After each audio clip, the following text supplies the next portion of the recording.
তামিম ইকবাল এবং বাংলাদেশ ক্রিকেট বোর্ডের যে অ্যাডহক কমিটি রয়েছে সবাই একটা নির্দেশনাই দিয়েছে যে এখানে কোনো ক্রিকেটারের ব্যানার বা পোস্টার নিয়ে যদি কেউ আসে ক্রিকেট দলকে সমর্থন করতে, সেটা কোনোভাবেই যেন আটকানো না হয়। ওরা তো আলটিমেটলি এখানে রাজনীতি করতে আসছে না, ক্রিকেট খেলতে আসছে। এটা তামিমের অ্যাডহক কমিটির সবার ডিসিশন। সো ওই সিদ্ধান্তটাকে যদি কেউ না মেনে কোনো দর্শকের পোস্টার ছেড়ার চেষ্টা করে, আটকানোর চেষ্টা করে, এর মানে হচ্ছে যিনি এই কাজটা করছেন তিনি কারো দ্বারা প্রভাবিত অথবা তার উদ্দেশ্যটা ভিন্ন। বাংলাদেশ ক্রিকেট বোর্ডের অ্যাডহক কমিটির মান সম্মান নষ্ট করাই তার মূল কাজ।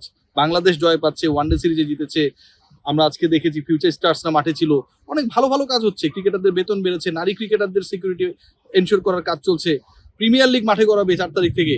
সো এরকম একটা সিচুয়েশনে যখন মানে মাঠে একটা বিশৃঙ্খল পরিস্থিতি তৈরি হবে, সেটাও আবার সিকিউরিটির মতো একটা গুরুত্বপূর্ণ ডিপার্টমেন্টের জায়গা থেকে, এটা খতিয়ে দেখার সুযোগ রয়েছে। শামীম হোসেন পাটোয়ারিকে আজকে দেখে মানে আমার কাছে একটা কম্পাইলেশন মনে হচ্ছে যে কখনো ডিভিলিয়ার্স স্টাইলে খেলছেন, তো কখনো তাজ স্টাইলে খেলছেন, মানে he is a proper compilation of many great cricketers.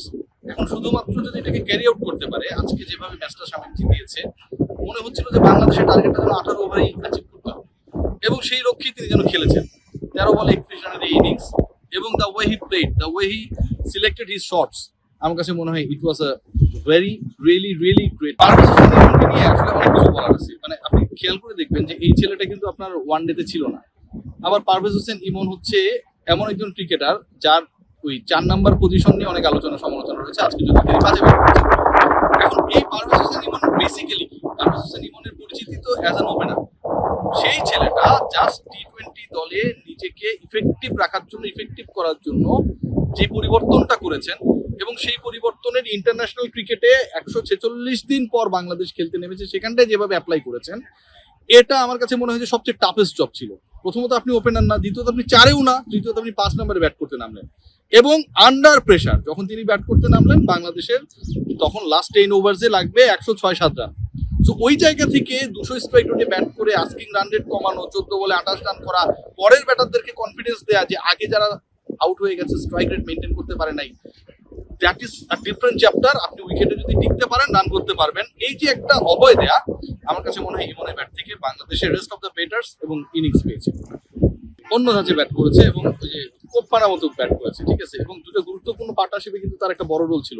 খেয়াল করে দেখবেন যে তার সাথে যে ইমনের পার্টনারশিপ, সেটা বাংলাদেশে আস্কিং রান রেট কমিয়েছে, যেটা ভয় মনে হচ্ছিল সেই জায়গাটাকে কমিয়েছে, এবং পরবর্তী সময়ে তিনি যে ফিনিশিং পার্টনারশিপটা করলেন, অবিচ্ছিন্ন জুটি করলেন শামীম পাটোয়ারির সাথে, সেটা কিন্তু বাংলাদেশকে জয়ের বন্দরে নিয়ে গেছে।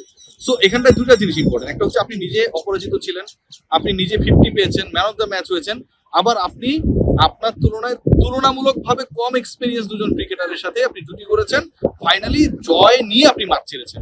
এই জিনিসটা কিন্তু বাংলাদেশের ক্রিকেটে খুব কম। আমরা অনেক ক্ষেত্রেই দেখি যে এরকম ম্যাচগুলো খুব টাইট হয়ে যায়। আজকের ম্যাচটা 12 বল হাতে রেখে বাংলাদেশ 184 করে ফেলেছে, এবং কোনো ধরনের প্রতিপক্ষ সুযোগই পায়নি, যেখানটায় শুরুর 10 ওভারে মনে হচ্ছিল বাংলাদেশ ব্যাকফুটে রয়েছে। সো আমার কাছে মনে হয় হৃদয় এখানটা একটা বড় রোল প্লে করেছে, এবং সেই রোলটা হচ্ছে নিজে রান করা, স্ট্রাইক রেটে থাকা, প্রতিপক্ষকে চাপে রাখা, বাকি দুই ব্যাটারের সাথে পার্টনারশিপ করা, আস্কিং রান রেট কমিয়ে আনা, এবং শেষ পর্যন্ত একটা কনভিন্সিং উইন এনশিওর করা।